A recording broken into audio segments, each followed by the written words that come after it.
নমস্কাৰ আপোনালোকক স্বাগতম জনাইছোঁ আজিৰ ভিডিঅ'টোলৈ। আজিৰ ভিডিঅ'টো এটা অতি গুৰুত্বপূৰ্ণ ভিডিঅ' যিসকলে আগন্তুক হ'বলগীয়া টেটকাম ৰিক্ৰুইটমেণ্ট টেষ্ট দিব অৰ্থাৎ আছাম টেট GTPGTৰ যিটো টেট হ'ব সেই টেটটো দিব তেওঁলোকৰ বাবে এই ভিডিঅ'টো অতি গুৰুত্বপূৰ্ণ। আমি এই ভিডিঅ'টোত আজি আলোচনা কৰিম বুক লিষ্ট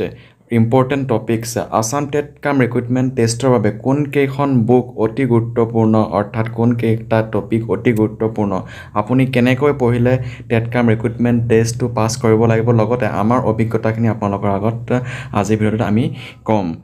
আমি কেনেকৈ পঢ়িছিলোঁ, কেনেকৈ আমি পঢ়ি লগতে আমাৰ চেনেলৰ লগত জড়িত থকা যিসকল ব্যক্তি তেওঁলোকে যিসকল শিক্ষক তেওঁলোকে কেনেকৈ পঢ়ি পেলাই LP TET, UP TET, high school TET, C TET সেই টেটখিনি পাছ কৰিছে সেই অভিজ্ঞতাখিনি আপোনালোকৰ আগত আমি আজি শ্বেয়াৰ কৰিম। আপোনালোকে ভিডিঅ'টো সম্পূৰ্ণকৈ চাব আৰু আপোনালোকে স্কিপ নকৰাকৈ চাব। যদি আপোনালোকৰ ভাইটি ভণ্টি বন্ধু বান্ধৱী যিসকলে আগন্তুক হ'বলগীয়া টেটকাম ৰিক্ৰুইটমেণ্ট টেষ্ট GTPGTৰ এক্সামটো দিব তেওঁলোককো শ্বেয়াৰ কৰি দিব যাতে তেওঁলোকো কিছু পৰিমাণে উপকৃত হ'ব পাৰে। আমি যিখিনি অভিজ্ঞতা পাই আছিলোঁ সেই অভিজ্ঞতাখিনি আপোনালোকৰ আগত শ্বেয়াৰ কৰিব ওলাইছোঁ। এইখিনিতে এটা অনুৰোধ, যিসকলে আজি আমাৰ চেনেলটো নতুনকৈ চাই আছে তেওঁলোকে আজি আমাৰ চেনেলটো ছাবস্ক্ৰাইব কৰি ল'ব নাপাহৰিব, কিয়নো আমাৰ চেনেলত বিশেষকৈ শিক্ষক নিযুক্তি সম্বন্ধীয় কথা বাৰ্তাবিলাক লগতে DLED BEd শিক্ষক নিযুক্তিৰ লগত জড়িত সকলোখিনি কথা বাৰ্তা আলোচনা কৰাৰ লগতে অসমৰ যিকোনো গভৰ্ণমেণ্ট জব সম্বন্ধীয় কথা বাৰ্তা আলোচনা কৰাৰ লগতে প্ৰিপেৰেশ্যনৰ ভিডিঅ'সমূহ দিয়া হয়। আপোনালোকে আমাৰ চেনেলৰ পৰা কিছুমান ভিডিঅ' চাই প্ৰিপেৰেশ্যন কৰিব পাৰে। আমাৰ চেনেলত যিকেইটা ভিডিঅ' দিয়া আছে সেই ভিডিঅ'সমূহ অতি কম সময়তে আপোনালোকক দিবলৈ চেষ্টা কৰা হৈছে যাতে আপোনালোকে কম সময়ত বেছি শিকিব পাৰে। তাৰ ওপৰত লক্ষ্য ৰাখি অতি কম সময়তে টপিকবোৰ ধুনীয়াকৈ দিবলৈ আমি চেষ্টা কৰিছোঁ। আপোনালোকে সেই ভিডিঅ'সমূহ চাই কিছু পৰিমাণে হ'লেও উপকৃত হ'ব। সেই আপোনালোকে আজি আমাৰ চেনেলটো ছাবস্ক্ৰাইব কৰি ল'ব। আহকচোন আজিৰ ভিডিঅ'টোৰ মূল কথাখিনিলৈ আগবাঢ়োঁ। যেতিয়া 2020 বৰ্ষত হাইস্কুল টেটৰ পৰীক্ষাটো হৈছিলে সেই পৰীক্ষাটো হৈছিলে 200 মাৰ্কৰ ভিতৰত আৰু 200ৰ ভিতৰত 120 যিসকলে পাইছিলে আৰু যিসকলে দুইখন পেপাৰতে পাছ কৰিছিলে, যিসকলে জেনেৰেল কাষ্টৰ সকলে যদি দুইখন পেপাৰতে 60 স্ক'ৰ কৰিবলৈ সক্ষম হৈছিলে তেওঁলোকেহে পাছ কৰিছিলে আৰু ৰিজাৰ্ভ কেণ্ডিডেটসকলে 55 যদি দুইখন পেপাৰতে মাৰ্কছ পাইছিলে, যদি দুইখন পেপাৰ কোৱালিফাই কৰিছিল তেতিয়া তেওঁলোক সেই পৰীক্ষাটোত উত্তীৰ্ণ হ'বলৈ সক্ষম হৈছিলে। 2020 বৰ্ষত যিটো হাইস্কুল টেটৰ পৰীক্ষা হৈছিলে সেই পৰীক্ষাটোত যিখিনি প্ৰশ্ন আহিছিলে সেই প্ৰশ্নখিনি মোৰ অভিজ্ঞতাৰ পৰাও কৈছোঁ, লগতে আমাৰ চেনেলৰ লগত জড়িত থকা যিসকল ব্যক্তি বা শিক্ষক তেওঁলোকৰ অভিজ্ঞতাৰ পৰাও তেওঁলোকে কৈছে যে 2020 বৰ্ষত হোৱা পৰীক্ষাটোত যথেষ্টখিনি প্ৰশ্ন যিখিনি NCERT বুক লগতে চেবাৰ যিখিনি বুক ক্লাছ 1ৰ পৰা 12লৈকে যিখিনি বুক আছিলে, বিশেষকৈ অসমীয়াৰ ক্ষেত্ৰত ক্লাছ 9, 10 আৰু ফাৰ্ষ্ট ইয়াৰ ছেকেণ্ড ইয়াৰ যিখন অসমীয়া কিতাপ তাত থকা কবি সাহিত্যিক উপন্যাসিক আৰু গল্পকাৰসকলৰ নামসমূহ সেইখিনি টপিকৰ পৰাই আহিছিলে, সেইখিনি বুকৰ পৰাই আহিছিলে। আৰু ক্লাছ 10th লেভেললৈকে যিখিনি ছ'চিয়েল ছায়েন্সৰ বুক আছিলে ক্লাছ 1ৰ পৰা মানে পৰিৱেশ অধ্যয়নৰ ছ'চিয়েল ছায়েন্সৰ যিখিনি বিষয় আছিলে সেই বিষয়খিনিয়ে 2020 চনৰ হাইস্কুল টেটৰ পৰীক্ষাত আহিছিলে। আৰু লগতে ইংলিছ গ্ৰামাৰ যিখিনি 10th লেভেল ষ্টেণ্ডাৰ্ড আৰু ফাৰ্ষ্ট ইয়াৰ ছেকেণ্ড ইয়াৰ যিটো ষ্টেণ্ডাৰ্ড সেইখিনি বিষয়ে আহিছিলে। সেয়েহে এই হ'বলগীয়া আগন্তুক টেটকাম ৰিক্ৰুইটমেণ্ট টেষ্ট পৰীক্ষাৰ বাবে ক্লাছ 1ৰ পৰা 12লৈকে যিখিনি বিষয়, যিখিনি কিতাপ, যিখিনি চেবাৰ বুক সেই বুকখিনি অতি গুৰুত্বপূৰ্ণ। আপোনালোকে সেই বিষয়সমূহ সুন্দৰকৈ পঢ়াৰ যথেষ্টখিনি গুৰুত্ব আছে আৰু ইতিমধ্যে আপোনালোকে সেই বিষয়সমূহ পঢ়ি আহিছে যেতিয়া যথেষ্টখিনি আপোনালোকৰ মনত আছেই, সেয়ে আপোনালোকে আৰু এবাৰ যদি সেইখিনি ৰিভিজন কৰি দিব পাৰে সেই বিষয়সমূহ ইম্পৰ্টেণ্ট পইণ্টসমূহ, বিশেষকৈ ছ'চিয়েল ছায়েন্স আৰু আছামিজ গ্ৰামাৰ বা অসমীয়া বিষয়টো ক্লাছ 9, 10 আৰু ফাৰ্ষ্ট ইয়াৰ ছেকেণ্ড ইয়াৰ যিখিনি কবি সাহিত্যিক উপন্যাসিকৰ নামসমূহ যদি আপোনালোকে সুন্দৰকৈ চাই দিব পাৰে তেতিয়া আপোনালোকৰ যথেষ্টখিনি ভাল হ'ব। আৰু গ্ৰামাৰখিনি যিখিনি 10th লেভেল বা SS first year second year লেভেলৰ যিখিনি গ্ৰামাৰ কমপ্লিট কনচেপ্টখিনি আপোনালোকে যদি আকৌ এবাৰ ৰিভাইজ কৰি দিয়ে তেতিয়া আপোনালোকৰ যথেষ্টখিনি ভাল হ'ব, আপোনালোকে যথেষ্টখিনি উপকৃত হ'ব আৰু আগন্তুক পৰীক্ষাৰ বাবে আপোনালোকৰ বহুতখিনি ভাল হ'ব। আৰু যিখিনি CDP বা এডুকেশ্যনৰ যিখিনি বিষয় সেই বিষয়সমূহ আপোনালোকে ফাৰ্ষ্ট ইয়াৰ ছেকেণ্ড ইয়াৰ এডুকেশ্যনৰ কিতাপৰ পৰা ভালকৈ চাব পাৰে।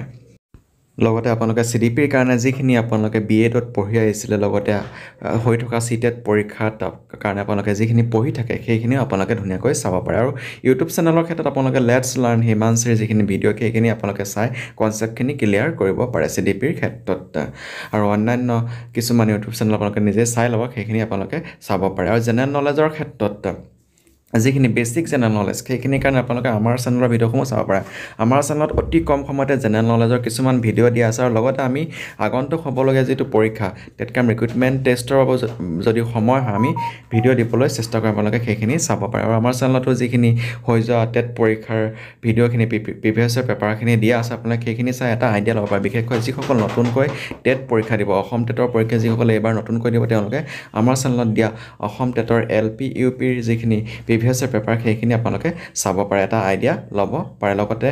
হৈ থকা যিখিনি অসম গভৰ্ণমেণ্টৰ যিখিনি পৰীক্ষা সেই পৰীক্ষাখিনি প্ৰিভিয়াছৰ পেপাৰ দিয়া আছে আপোনালোকে সেইখিনিও চাব সেইখিনিয়ে বিশেষকৈ আহি থাকে যিখিনি পৰীক্ষাত মানে আহি থাকে সেই প্ৰশ্নখিনিয়ে জেনেৰেল নলেজৰ বা অসম জিকেৰ সেইখিনি প্ৰশ্নই সকলো পৰীক্ষাতে আহি থাকে আপোনালোকে সেইখিনি চাব পাৰে আমাৰ ওচৰত যথেষ্টখিনি জেনেৰেল নলেজৰ কুৱেশ্যন এনচাৰ দিয়া আছে সেইখিনি অতি কম সময়তে দিয়া আছে আপোনালোকে সেইখিনি চাব পাৰে জেনেৰেল নলেজৰ যিটো বেছিক ফাউণ্ডেশ্যনৰ কাৰণে লগতে আপোনালোকে শৈলেন বৈছৰ যিখন অসমৰ সাধাৰণ জ্ঞানৰ যিখন কিতাপ সেই কিতাপখনত অতি সুন্দৰকৈ দিয়া আছে সেই কিতাপখনৰ পৰা হৈ যোৱা এডিআৰই পৰীক্ষাটো যথেষ্টখিনি প্ৰশ্ন আহিছে তাত অতি সুন্দৰকৈ কম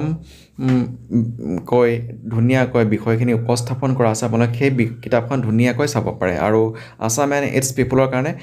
শৈলেন বৈছৰ অসম আৰু ইয়াৰ সাধাৰণ জ্ঞানৰ যিখন কিতাপ সেইখন চাব পাৰে লগতে ক্লাছ 9-10ৰ যিখন বৈচিত্ৰ্যময় অসমীয়াৰ যি বৈচিত্ৰ্যময় অসমৰ কিতাপখন সেই কিতাপখন আপোনালোকে চাব পাৰে ক্লাছ 9 আৰু 10ত তাত ধুনীয়াকৈ আছে বিভিন্ন ভাষা ভাষী